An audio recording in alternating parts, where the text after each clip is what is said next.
Broke that Apple was developing an Apple Watch-oriented solution to diagnose and manage diabetes, with a non-invasive sensor that continuously measures blood sugar levels. Today, CNBC is reporting that Tim Cook is actively wearing a glucose tracker prototype on his body around Apple's campus. The report says that the wearable tracker is connected to the Apple Watch, but the details are murky.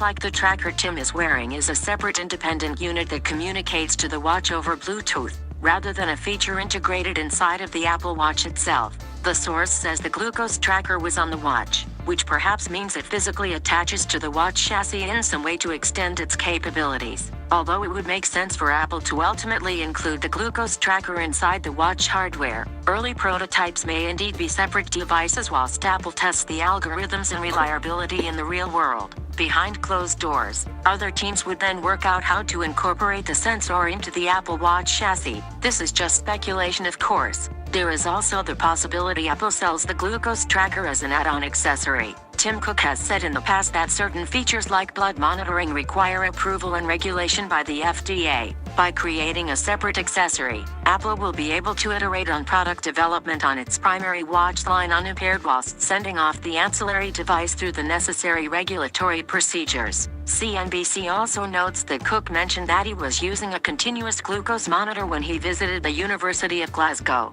Cook said the readouts from the glucose monitor helped him adjust his diet to keep his blood sugar in check. Again, it wasn't clear if this device was made by a third-party company or by Apple itself. Tim Cook also talked about the device to a room full of students in February at the University of Glasgow, where he received an honorary degree. He didn't say if it was a medical device from a company like Medtronic or Dexcom, or an Apple prototype. "I've been wearing a continuous glucose monitor for a few weeks," he said. "I just took it off before coming on this trip." Apple's research into diabetes treatment was also highlighted by BGR in recent days. That report indicated that Apple would manufacture smart bands that expand the watch with additional functions, as well as looking stylish. This means the glucose monitor could become part of one of these smart bands, which would communicate with future Apple Watch hardware. Although there are not many rumors right now about a Series 3 Apple Watch, some supply-side reports have pointed to a fall revision for Apple's wearable line. It will apparently use a new type of touch sensor technology.